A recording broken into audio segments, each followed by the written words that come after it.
Fala galera, tudo bem com vocês? Quem fala é Jadiana Cleto, seja muito bem-vindo a mais um episódio do nosso podcast.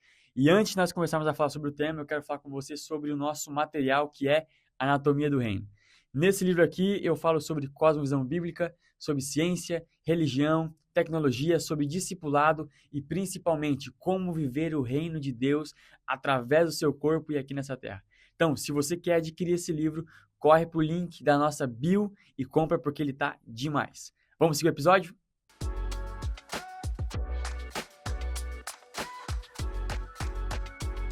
Fala galera, tudo bem com vocês? Quem fala é Jadiana Cleto, seja muito bem-vindo a mais um episódio. E hoje a gente quer falar sobre a disciplina da solitude. E solitude significa estar sozinho com o Senhor. Então, quando você pratica a solitude, é você dedicar um tempo onde você se distancia das coisas externas que roubam a sua atenção para que você possa estar sozinho com Deus. Então, não é apenas você ficar em silêncio aleatoriamente, mas é você buscar intencionalmente cada uma desses momentos a sós com Deus. Então, vamos supor, se você for estudar, se o seu objetivo não for estudar para conhecer a Jesus, essa disciplina ela não funciona. Se você for jejuar com o objetivo de conhecer a Jesus, é só passar fome. Se você for orar e essa oração não for para você ter um coração como o de Jesus, é só palavras lançadas ao vento.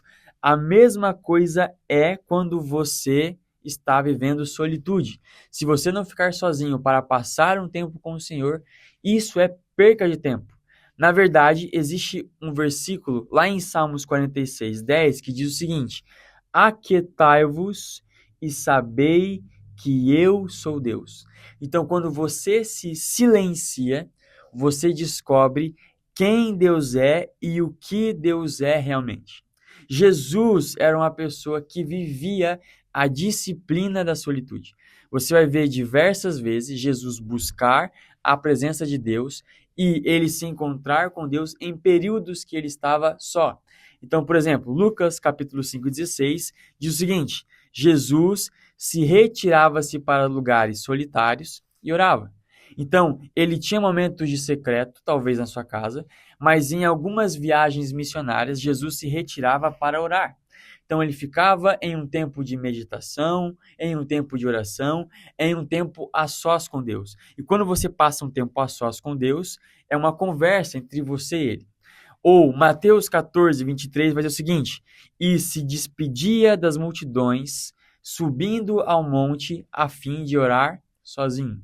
Então você vai ver que Jesus se retirava de alguns lugares, Jesus se afastava de algumas pessoas, porque o maior objetivo dele era ouvir a voz de Deus, para que ele pudesse saber o que fazer. Você vai ver nas orações escritas por Mateus, por João, Jesus dizendo: olha, Senhor, glorifica o teu filho. Olha, Pai, o teu filho está pronto. Essas respostas eram orações que Deus fazia em conversa com o seu filho Jesus. Eram respostas de perguntas que Cristo fazia para Deus a fim de descobrir qual que era o propósito dele, como que ele agiria. Ou, por exemplo, olha só, Marcos capítulo 1, versículo 35. De madrugada, ainda escuro, Jesus levantou-se, saiu de casa e foi para um lugar deserto aonde ficou orando. Então, Jesus buscava constantemente a solitude, porque ele sabia que quando eu tenho uma alma sobrecarregada, eu vou perder todo o meu foco. Então, a solitude é um período onde você se dedica para estar com Deus, para esvaziar tudo aquilo que você tem, para que Ele te preencha com a verdade sobre aquilo que você é. Faz sentido o que eu estou falando? A ciência vai trazer para a gente alguns estudos a respeito da importância da solitude. Então, por exemplo, existe um estudo conduzido pela universidade mostrando que no tempo passado em solitude voluntária, ou seja, eu decido estar voluntariamente sozinho, eu tenho menor estresse e maior sensação de liberdade pessoal. Quando as pessoas passam tempo sozinhos, elas conseguem revelar quem elas realmente são. Eu consigo diminuir o meu estresse. Então eu vou analisar a minha vida, eu vou fazer uma autoavaliação, eu vou administrar conhecimentos a respeito de mim, para que eu possa então ficar mais estressado, para que eu possa então estar com essa maior liberdade. E eu dou liberdade não apenas para mim mesmo, mas uma liberdade para ser sincero e transparente para com o Senhor. E o Senhor é sincero e revela a sua presença para mim. Existe uma outra universidade dos Estados Unidos que vai dizer o seguinte, que pessoas que praticam 15 minutos de solitude por dia, sem dispositivos eletrônicos, sem estímulos, reduzem emoções intensas, como, por exemplo, ansiedade, excitação, promovendo a calma, relaxamento e clareza mental. Então, quando eu fico só, eu consigo reorganizar as minhas ideias. Eu consigo traçar uma linha do tempo, uma linha, uma rede de pensamentos e entender quais tomadas de decisões eu preciso fazer. A solitude é um exercício que nos leva, então, à prática de meditação e de oração. E talvez você se pergunte, como que eu pratico solitude, então, nos dias de hoje? 3 passos bem rápidos e simples. Primeiro deles, separe um tempo da sua semana, da sua rotina, do seu dia, para estar com Deus. 5 minutos, 10 minutos, 15 minutos, tire distrações, tire celular, tire música, tire tudo. Dedique esse tempo para ficar de olhos fechados e tentar escutar a natureza, tentar escutar a voz do Senhor. Exercite isso. Se desligue do barulho externo, e esse é o segundo passo. Desative as notificações, faça mini retiros. Então você vai ter um período ali, um final de semana, um dia que você vai ficar sozinho para tentar revisitar alguns textos bíblicos, revisitar alguns devocionais e inclusive revisitar orações. É você remoer, ruminar as orações que você fez com o intuito de perceber para onde o Senhor está te chamando. E terceiro tópico e o mais importante, escute mais do que você fala. Nós somos uma geração que vive buscando ser resposta, e isso está correto, mas que às vezes ser essa resposta nos compete a falar. E quando eu falo demais, eu escuto de menos. Então eu tinha um hábito, quando eu era solteiro, de pelo menos uma vez por mês eu ter o meu DRP, que é o Dia de Retiro Pessoal. E nós temos aqui um parque em Blumenau chamado Parque Ramiro, e aí eu ia para lá sem celular, sem nada, apenas com a mochilinha e alguns sanduíches, e eu ficava passeando por aquele parque, sentando em alguns bancos, fazendo alguns desenhos, ok? Fechando o olho, tentando absorver a natureza, absorver aquilo que os pássaros estavam cantando, via as pessoas passeando e, principalmente, eu fazia uma oração muito simples. Senhor, só eu e o Senhor estamos aqui. E só o Senhor sabe o que eu estou pensando. Então, vê se existe algo de bom em mim. E o que não há, retira. Então, nesses dias de retiro pessoal, eu aprendi como escutar a voz de Deus e também entender como o Senhor fala através da minha compreensão. Como o Senhor ministra minha mente todos os dias. Eu acho muito interessante quando o apóstolo Paulo fala para a gente, lá em Efésios 6, sobre o capacete da salvação. Ele não fala espada da salvação, ele não fala escudo da salvação, ele fala sobre o capacete da salvação. E todo pecado que nós cometemos, ele começa na mente. Então, você começa a criar pensamentos impuros, você começa a criar estratégias para que você possa pecar, pessoas que você está odiando com seus pensamentos. Todo pecado, ele começa a partir da mente.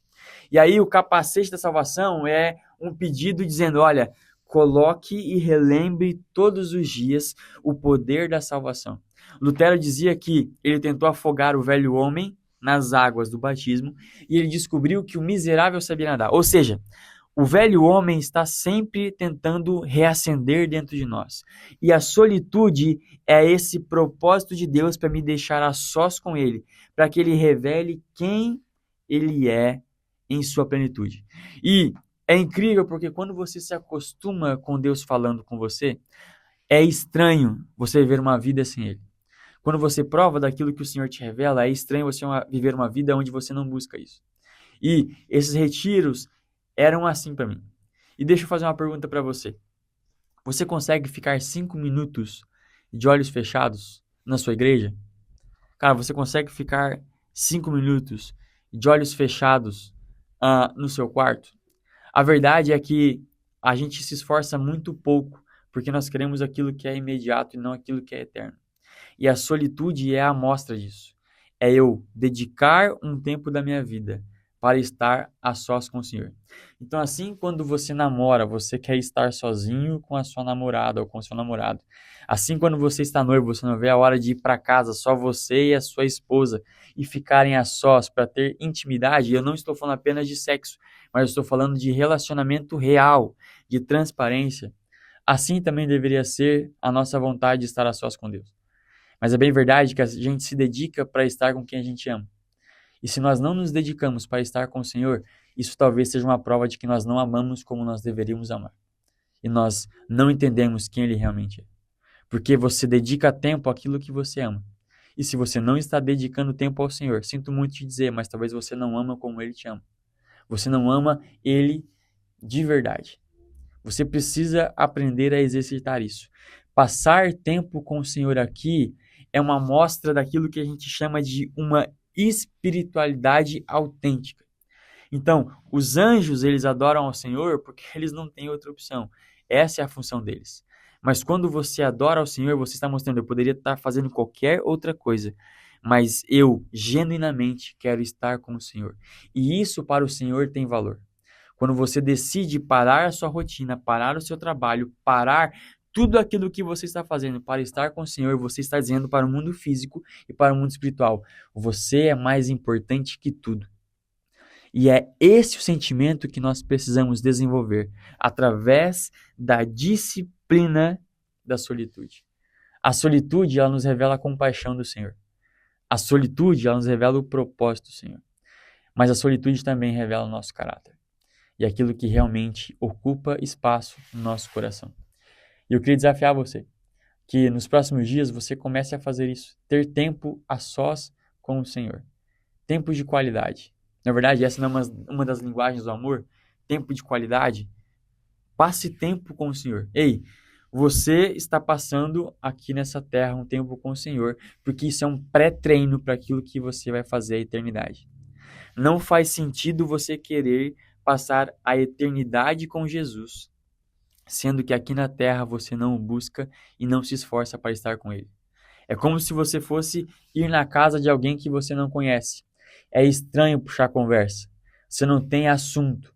Mas quando você sai com um amigo que você conhece a longa data, a conversa fica fluida. É isso que você precisa ter em mente quando se trata da revelação do Senhor. A nossa vida com o Senhor deve ser tão íntima a ponto de que para uma pessoa conseguir ver você, primeiro que eu tenho que falar, com licença, Espírito Santo, cadê o Jadiel? Cadê o fulano? Porque tem tanto de nós no Senhor. E isso é tão bom, tão poderoso, que nós somos transformados a partir desse hábito. Tenha períodos de solitude com o Senhor. Solitude não é estar sozinho, mas é dedicar um tempo para estar só com o Senhor. E isso muda tudo. Essa é a vida que o Senhor tem para nós. Então, faz um favor para a gente. Você consegue comentar aqui qual foi o livro que você leu? Você consegue comentar para a gente, cara, o que você está se desapegando para se tornar uma pessoa mais simples? Você consegue dizer para a gente, cara, que dia da semana você vai agora ter que é o dia do DRP? Cara, dia do meu retiro pessoal. Esse dia aqui é meu e do Senhor e ninguém mais pode tocar. Tenha esse hábito. Cara, e você verá que é possível ter amizade com o Espírito Santo. Como é bom ter um melhor amigo que é tão poderoso como Jesus. Como é bom ser como Abraão e ser chamado de amigo de Deus. Até o próximo episódio. Valeu!